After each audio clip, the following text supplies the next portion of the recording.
여러분 의에 줄이고 목이 마른 자가 복이 있다라고 그렇게 말씀합니다.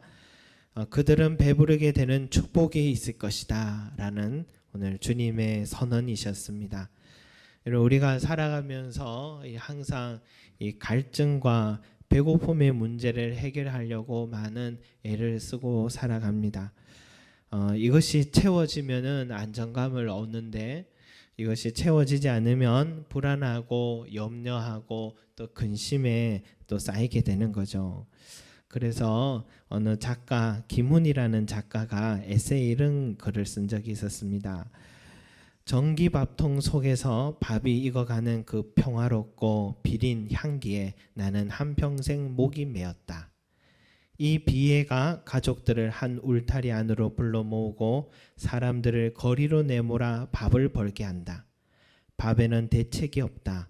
한두 끼를 먹어서 되는 일이 아니라 죽는 날까지 때가 되면 반드시 먹어야 한다. 이것이 밥이다. 이것이 진절이 나는 밥이라는 것이다. 라고 어느 에세이에 이렇게 기록한 것을 보게 됐습니다.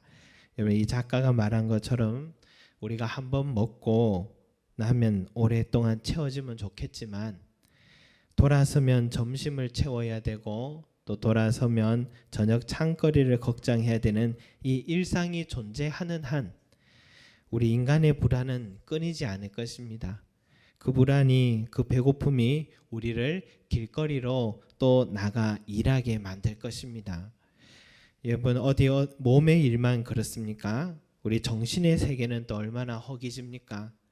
세분화된 지식이 얼마나 많은지 본래 예수님의 말씀은 여기 사복음서로 기록한 것이 전부였는데 예수님의 말씀을 풀어놓은 책들을 수많은 책들을 우리가 정말 세상에 쌓아본다면 저기 우주를 통과하고도 남을 많은 책들이 있으리라 생각하고 이 세상을 가득 메우기 충분할 것입니다. 여러분 복음은 단순한데도 왜 이렇게 지식은 더 많아졌을까요? 신학 공부를 마치려면 또 얼마나 해야 되는지 평생을 해도요. 평생 공부했다는 분의 이야기를 들어도 전공한 분야는 한 분야만 전공했을 뿐이지 모든 분야를 알지 못하더라고요. 공대 교수님이 가장 빨리 바뀐다는 이야기를 들었습니다. 열심히 공부해서 박사학위까지 따서 왔는데 또 새로운 기술이 또 기술을 따라가지 못해서 그 자리를 내어줘야 되는 그런 위치라는 이야기도 들었습니다.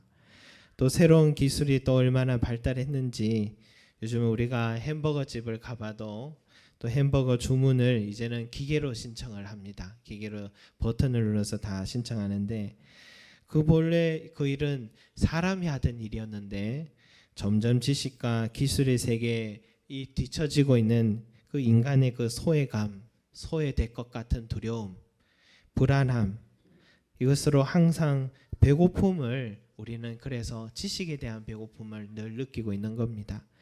여러분 영의 세계를 할 수 있는 신앙생활은 또 어떻습니까?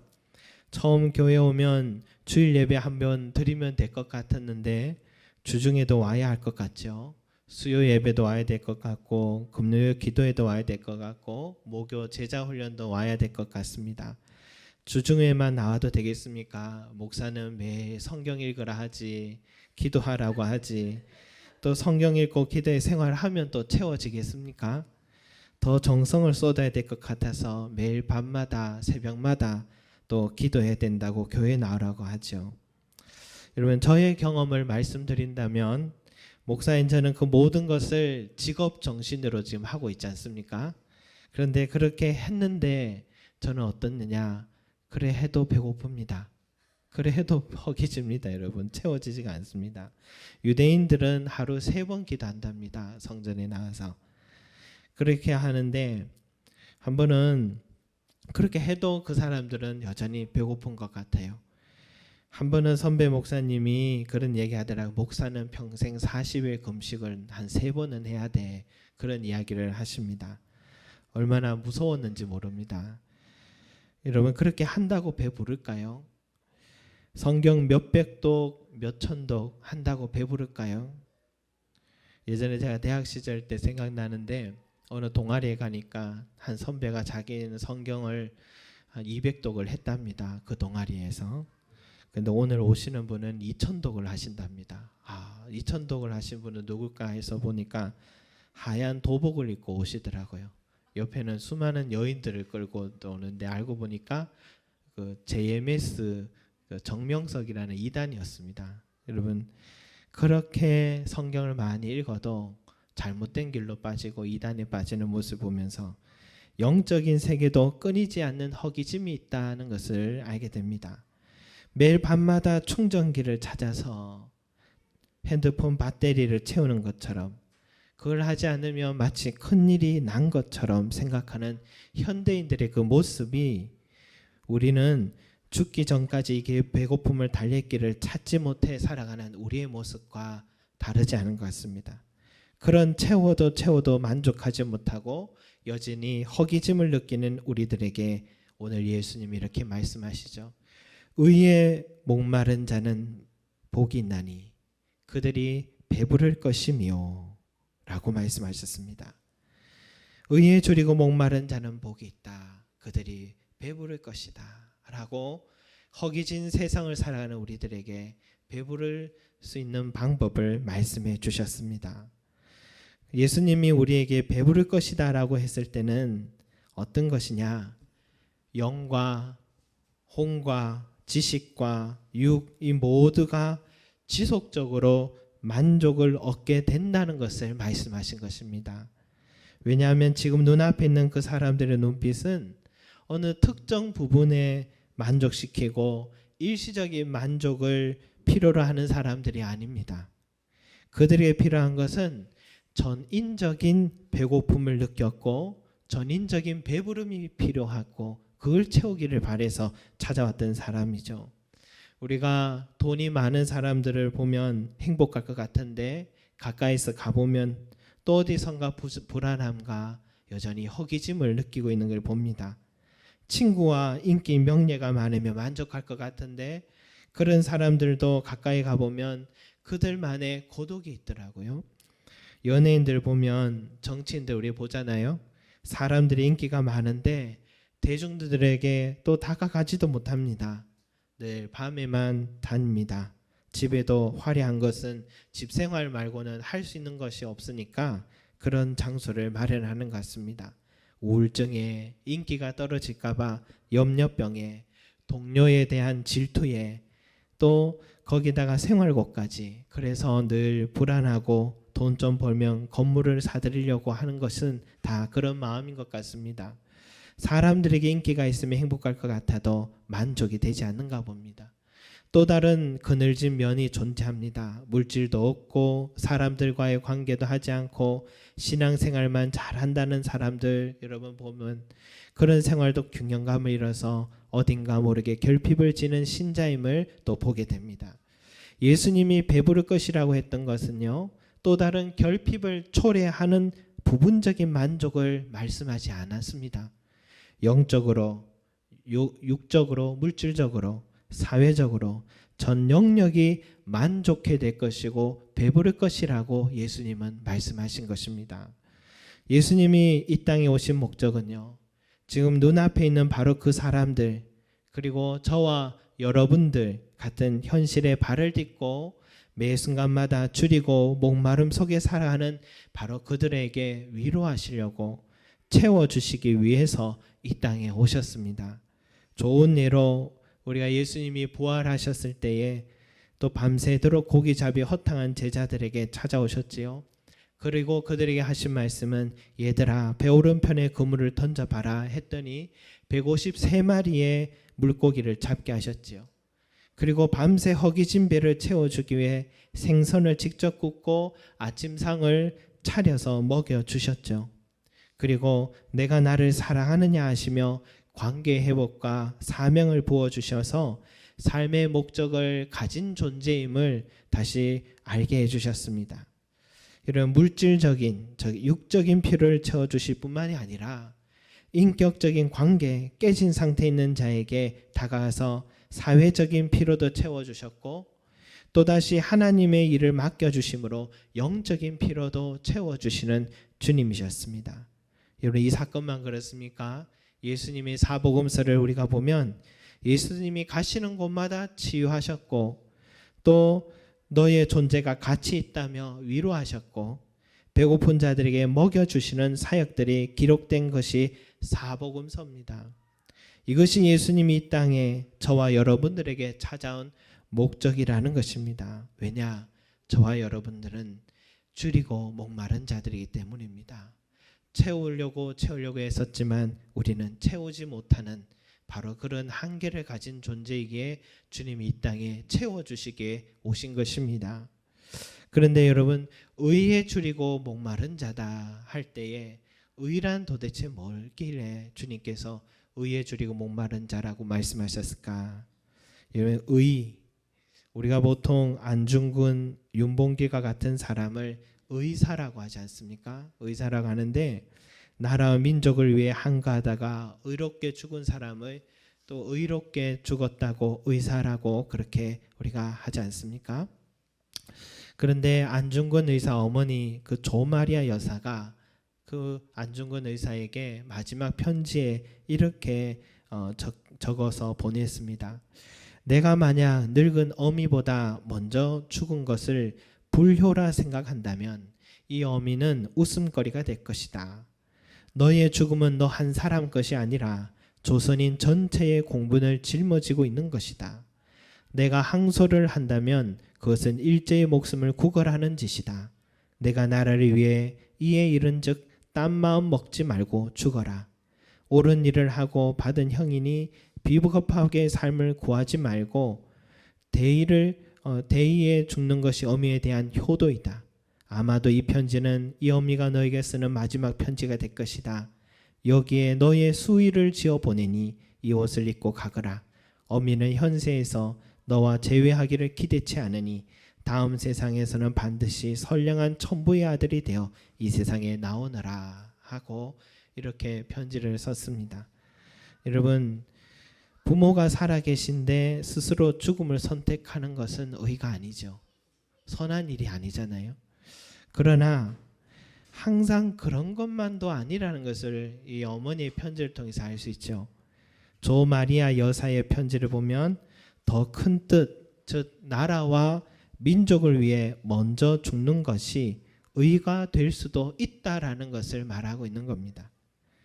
그러니까 우리가 세상에서 의라고 얘기할 때는 시대와 상황에 따라서 의의 개념은 바뀔 수 있는 것입니다. 그 목적이 선하면 의의 개념이 바뀔 수 있다라는 것을 말해주는 대목이죠. 그런데 여러분, 성경에서 우리 주님이 말씀하시는 의라는 기준은 좀 다릅니다. 성경의 말씀에 하나님의 뜻을 행하는 것이 의입니다. 십계명을 보면 성경의 의와 우리 의가 좀 닮은 부분이 있습니다. 살인하지 마라, 간음하지 마라, 그리고 내 부모를 공경하라, 남의 것을 탐하지 마라, 이런 이웃을 향한 거짓 증거하지 말라, 이런 부분들 우리 이웃들과의 수평적인 관계에 있어서는 우리 세상의 의와 일치한 부분이 많이 있습니다. 그러나 성경은요, 좀 더 깊은 차원의 의를 우리에게 요구합니다. 그것이 뭐냐? 바로 나 외에 다른 신을 섬기지 마라. 너를 위해 우상을 만들지 마라. 안식일을 거룩하게 지켜라. 여호와의 이름을 망령되이 일컫지 말라. 이런 부분은 성경에서만 의지 세상에서는 사람들은 의로 여기지 않잖아요. 세상 사람들은 다른 신을 섬길 수도 있는 것이지, 우상도 좀 만들 수 있는 것이지, 또 일요일 날 교회 안 가면 어때? 꼭 안식일 지켜야 돼? 하면서 의와 배치되는 부면이 성경과 세상 사이에는 분명히 있습니다. 다시 말해서 성경의 의는요, 우리가 이해할 수 없다 하더라도 성경에서 의는 유일신 하나님 한 분만을 인정하는 것이 의이고, 또 그 한 분 하나님을 섬기는 것이 의이고, 그 한 분 하나님의 말씀을 따라 살아가는 것이 의입니다.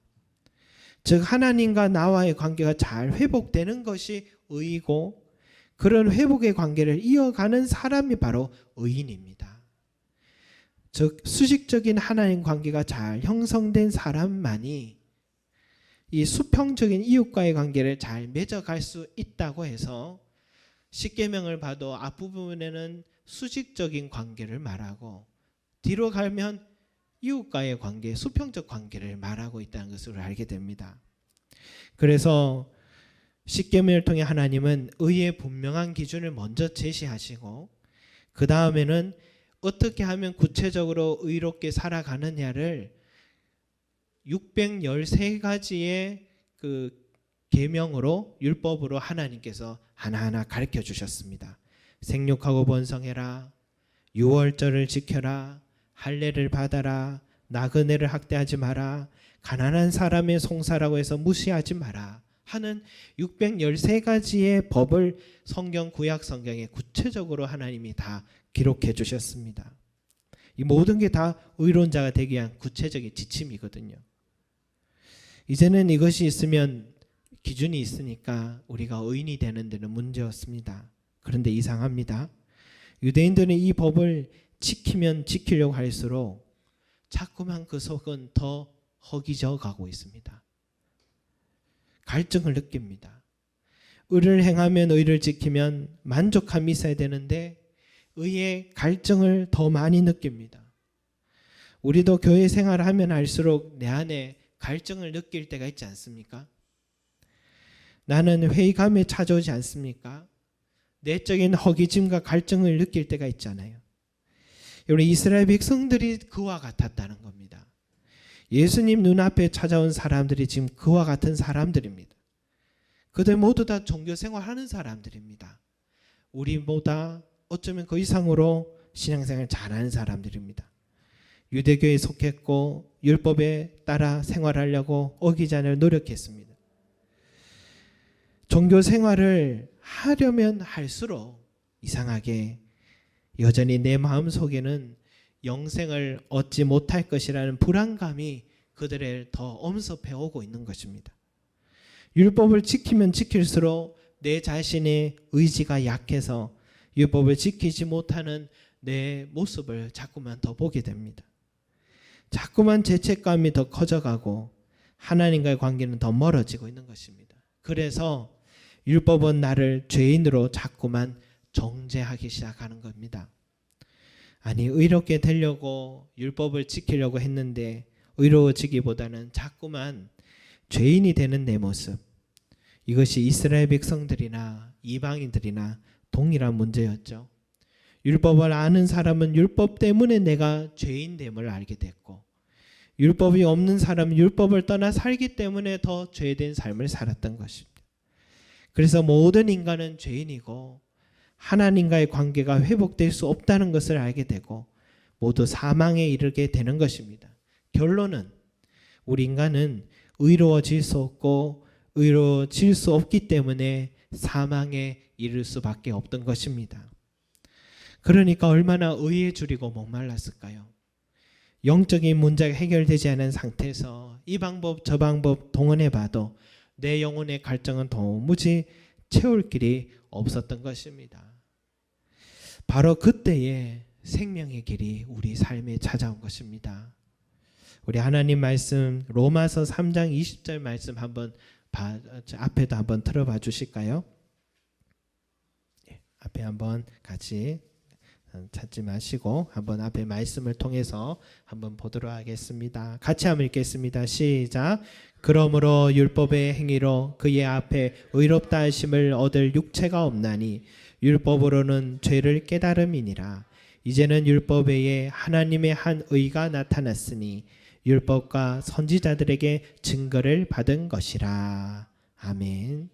이제는 율법을 행함으로 얻는 것이 아니라 하나님의 한 의가 나타났다라고 했습니다.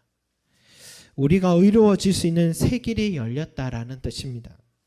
그게 바로 이 21절에 있는 것처럼 하나님의 한 의가 나타났다라는 뜻입니다.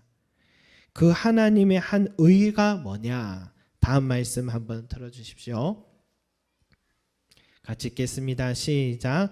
곧 예수 그리스도를 믿음으로 말미암아 모든 믿는 자에게 미치는 하나님의 의인이 차별이 없느니라. 아멘. 여러분, 그 한 의가 나타났다 했던 그 의가 뭐냐? 성경이 우리에게 제시한 생명의 길이 뭐냐? 우리가 예수 그리스도를 믿는 것입니다. 예수 그리스도를 믿음으로, 그분이 나의 구주로 믿음으로, 그분은 내 삶의 모심으로, 그때 그 순간이 바로 내가 의롭게 되는 순간인 것입니다. 내가 그 상태에 이를 때만이 진정으로 의인이 되어서 우리가 영원한 생명을 얻게 되는 길이 열린 것입니다. 다음 말씀 보여주십시오. 시작. 모든 사람이 죄를 범하였음에 하나님의 영광에 이르지 못하더니 그리스도 예수 안에 있는 성령으로 말미암아 하나님의 은혜로 값없이 의롭다 하심을 얻은 자 되었느니라. 아멘. 여러분, 우리가 아무리 하나님이 제시한 지침대로 의로워지려고 지키려고 내 의지로 하려 해도 될 수 없었는데, 그죠? 다 죄를 범할 뿐이며 하나의 영광에 이르지 못했는데 그리스도 예수 안에 있는 그분의 십자가의 희생으로 우리의 죄를 속량해 주심으로 말미암아서 참 하나님의 은혜로 값없이 의롭게 되었다라고 바울은 우리에게 말해주고 있습니다. 그렇다면 여러분, 의에 줄이고 목마른 자가 누굽니까? 목마른 사슴이 시냇물을 찾잖아요. 그렇게 찾듯이 예수님을 만나기 위해서 이 높은 산 위로 올라온 바로 그 사람들, 그들이 바로 의에 줄이고 목마른 자들입니다. 예수님을 인격적으로 만나고 싶어서, 예수님을 더 알고 싶어서, 예수님을 닮고 싶어서 몸부림치는 바로 저와 여러분들이 바로 의에 줄이고 목마른 자들입니다. 가장 좋은 예를 들면 저는 사마리아 여인을 예로 들고 싶습니다. 그 여인을 우물가 여인이라고도 불리는데 그 여인은 나름 신앙생활을 해왔던 여인임을 우리는 성경을 통해 알 수 있습니다. 종교생활 나름 열심히 했습니다. 그런데 자꾸만 자신이 이 종교생활의 관성에 빠지고 있는 영적인 메마름 속에 그 영이 줄이고 목말라 있었던 것입니다. 그리고 남편이 5명이나 된다 했습니다. 얼마나 깨지고 상처투성이의 삶이었을까요? 또 물을 들어오는데 보통 새벽에 일찍 들어와야 될 사람이 정오에 햇볕이 그래 내리쬐는 시간에 우물가에 왔다 하니까 그 여인은 이웃과의 관계가 하나도 되지 못한 우울증으로 가득한 여인이라고 할 수 있겠죠. 이런 영적으로 육적으로 모든 관계가 깨지고 기진한 인생이었는데 소망이란 있었겠습니까? 오늘이고 내일이고 내가 이 삶을 끝내야지 생각했겠죠. 바로 그때에 예수님을 만난 겁니다. 아니, 은밀히 말해서 예수님이 찾아와 주신 것입니다.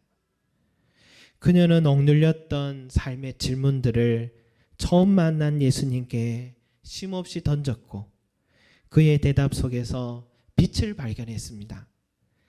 그리고 예수님이 이렇게 말씀하셨습니다. 내가 주는 물을 마시는 자는 영원히 목마르지 아니하리니 내가 주는 물은 그 속에서 영생하도록 솟아나는 샘물이 되리라. 그 말씀을 듣는 순간 그녀가 그렇게 찾던 주리로 목말랐던 의를 발견하게 되었고, 그리고 예수님께 이렇게 외칩니다. 주여, 그런 물을 내게 주사 목마르지도 않고 또 여기에 물 기르러 오지도 않게 하여 주옵소서. 우물가 여인은요, 그 순간 예수님을 믿고서 제일 먼저 한 행동이 머리에 이고 있던 물동이를 집어 던지고 마을 사람들에게 달려간 일입니다. 그리고 그 마을 사람들에게 내 영혼을 만족케 하신 그리스도를 내가 만났다. 당신들도 만나보시라면서 그 여인을 통해 많은 사마리아 사람들이 예수님을 만나고 믿는 기적이 일어났습니다. 여러분, 의에 줄이고 목말랐던 한 사람이 예수님을 만나고 영적으로, 육적으로, 사회적으로 이렇게 만족해 되고 충만한 기쁨을 누리는 우리가 현장을 보죠. 사랑하는 성도 여러분, 우리 모두가 의에 줄이고 목마른 자들 아닙니까? 내 힘으로 이렇게 저렇게 이 방법 저 방법 다 써보면서 내 허기짐을 채워보려고 행복한 인생이 되어보려고 우리 모두 다 노력했던 사람들 아닙니까? 그러나 만족되었습니까? 행복했습니까? 오늘 예수님은 오늘도 우리에게 이렇게 말씀하십니다. 나에게로 오라. 나에게로 오라. 내가 주는 물은 영원히 목마르지 않게 될 것이고 내가 주는 마시는 자는 영생하도록 솟아나는 샘물이 될 것이다. 초청하십니다. 우리를 부르신 주님께서 내 삶을 만족해 주시려고 초청하시니까 우리는 그 초청에 응하기만 해도 참된 행복을 누리게 될 줄로 믿습니다. 참된 의대신 그리고 진정으로 우리를 의롭게 하실 수 있는 유일한 예수 그리스도께로 항상 다가가셔서 그분 안에 늘 거하셔서 그분이 주시는 참된 배부름을 만족함을 누리시는 저와 여러분이 되시기를 소망합니다. 기도드리겠습니다. 사랑과 은혜가 많으신 우리 아버지 하나님, 늘 허기짐 속에 살아가고 있지만 그것을 채울 길을 몰라서 이곳 저곳을 방황하며 살아가는 세상 사람들, 그리고 지난날 우리의 모습들이었습니다. 그러나 오늘 주님 만나기 위해 그 배고픔을 채우기 위해서 찾아올랐던 그 무리들과 같이 오늘 저희도 주님 앞에 올라왔습니다.